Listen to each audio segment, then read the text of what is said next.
Excellency, the President of the Republic of Uganda, all invited guests, let me take this opportunity, Your Excellency, issues like Emyoga, PDM, war debt compensation, and others. I have prepared a written presentation here that I will read so that less time is wasted. Your Excellency, from the first onset of Northern Uganda Rehabilitation Program, called NAP, NUSAF 1, 2, 3, PRDP, ALREP, DINO, NUTI, among other various donors and government intervention programs, about 3.8 trillion Uganda shillings has been pumped in the north, with very limited impact on socio-economic transformation of the post-war northern Uganda. Reasons for its limited success is anchored on factors such as corruption by all actors in the implementation value chains, weak governance and leadership to facilitate absorption of funds in key planned sectors to trigger sustainable growth and development, community mindset, which views development programs initiated in their localities as an NGO thing, and this affected the sustainability plan. KEQR actually has been conducting community mobilization for production in all the chiefdoms actually during the last 3 months. The objectives for the mobilization is to increase economic production to avert poverty, to create public awareness on bad cultural practices that affect women and girls, and to foster development of Acholi language, both spoken and written. The institution appreciates all government intervention programs in poverty alleviation, as in yoga, Operation Wealth Creation, PDM, and many others. We shall support these efforts by mobilizing our people to access these funds and to use it well to transform their livelihood. However, allow me to make some few observations. For PDM, this is a very good strategy for service delivery by the government of Uganda to improve the incomes and welfare of all Ugandans at the household level by transforming those still trapped in poverty brackets, by transforming them from the subsistence economy to money economy.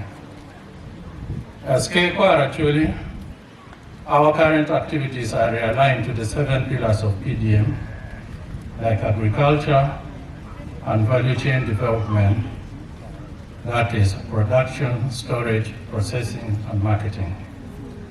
We have also undertaken various agricultural development programs under all chiefdoms with support from Operation Wealth Creation and Uganda Prison Service through seeds and other farm inputs distribution to enhance production.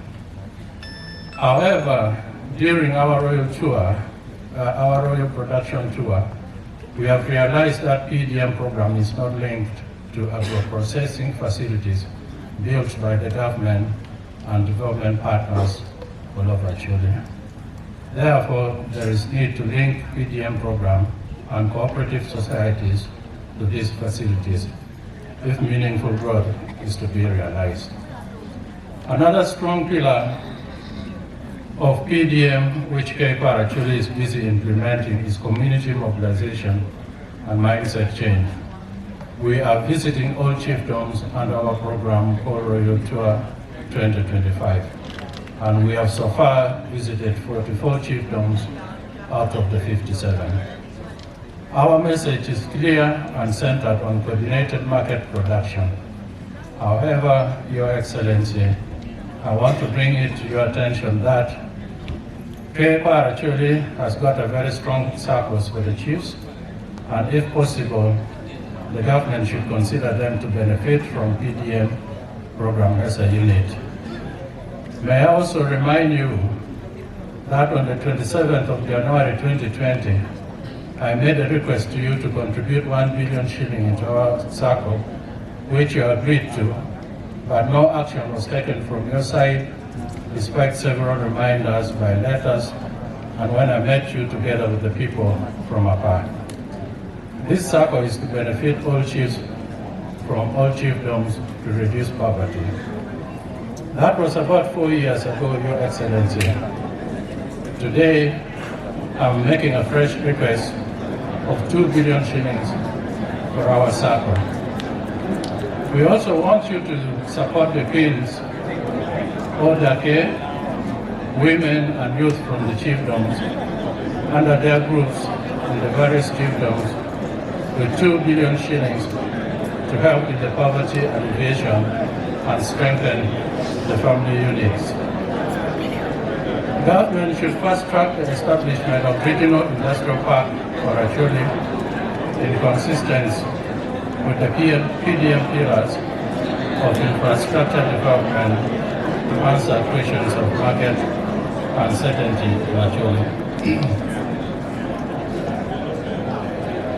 On cattle compensation, we commend you for settling the matter out of court in 2006, but the compensation process has been slow due to factors like corruption both at local and national government level, and those people and other people and agencies responsible, which has kept genuine claimants waiting for too long, and also it involves ghost claimants.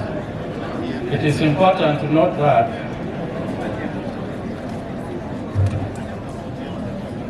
some claimants in Nigeria have been paid more than 50% of their claims since 1994 through the Military Compensation Committee based in Bombo by then. Other claimants have received not more than 2,000 shillings since the process began. There seems to be some discrepancy in the list held by the government and that held by the warded claimants. This needs to be harmonized and made known to all stakeholders. We therefore suggest that government should expedite the process sequentially by, for example, first clearing the aged claimants of 65 years and above, and those with claims of 20 cattle and below, and then probably consider those with 50 animals, so that every financial year a certain category is compensated. It is my belief that in the next 4 financial years, the process would have been completed. As the warded claimants are being compensated, the government should also launch a comprehensive restocking program to cover all households affected by the war. At least a bare minimum of, for example, 2 cows, a bull, 5 goats to restart the livestock husbandry in Acholi to avert extreme poverty and restore cattle economy. On Onen yoga, like PDM, people are accessing it and investing in it well. However, the yoga should be linked to the youth skilling programs to drive and enhance productivity through job creations. Other issues of importance. The following were issues gathered from all chiefdoms in Acholi during the community engagement and mobilization from March to July 2025 that we would like Your Excellency the President to know, address, and solve together with us. Stopping livestock rustling and insecurity along the frontier districts bordering Kotido, Abim, and South Sudan districts that are persisting. Livestock continue to be rustled and people often killed by marauding warriors. There is emergence of internally displaced cattle camps in those frontiers now that are being secured by the UPDF. However, there is high concentration of cattle that has resulted in the spread of diseases. We therefore recommend that all efforts should be made so that cattle are kept at home with their owners in individual clubs for better management.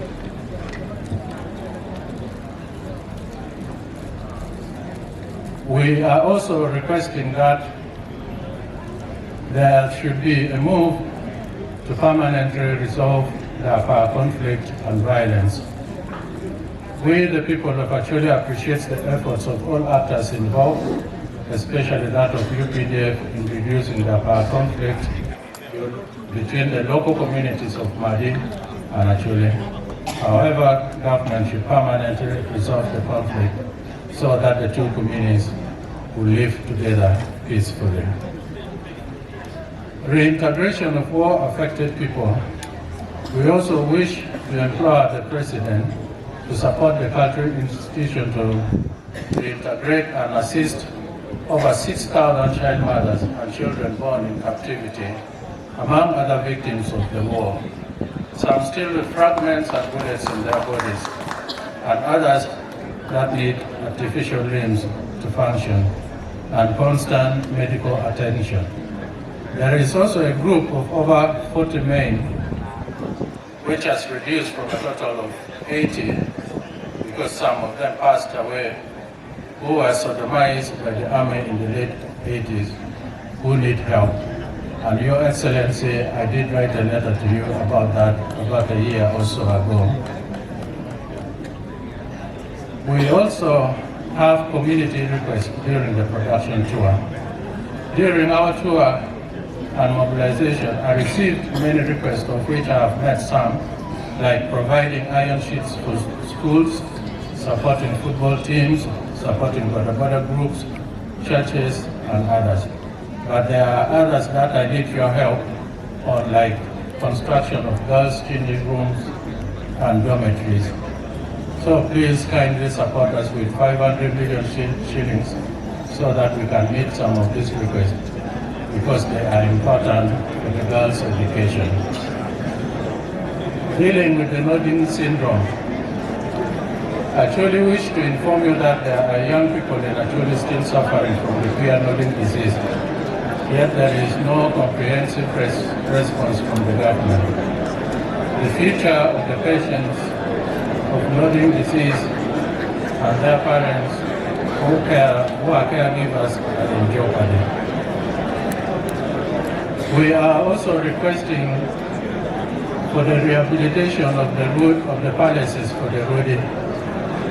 We do appreciate the government for returning and resettling Rwot in their respective chiefdoms in 2009.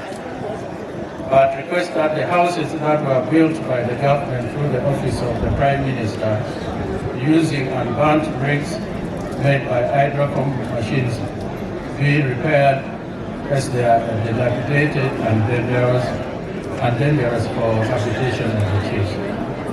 In addition, for chiefs to mobilize people on government economic mobilization program, motorcycles should be provided for quick movement to remote places. We are also requesting that you consider building Acholi pathways like you are doing for other cultural institutions of Uganda. Your Excellency, in 2012, you promised to provide the Acholi Cardiff with a vehicle, and to date, the vehicle has not been given to Sheikh Musa Khalid, and we are also requesting that, if possible, this vehicle should be given by the end of this month. Your Excellency, you know that you also had promised,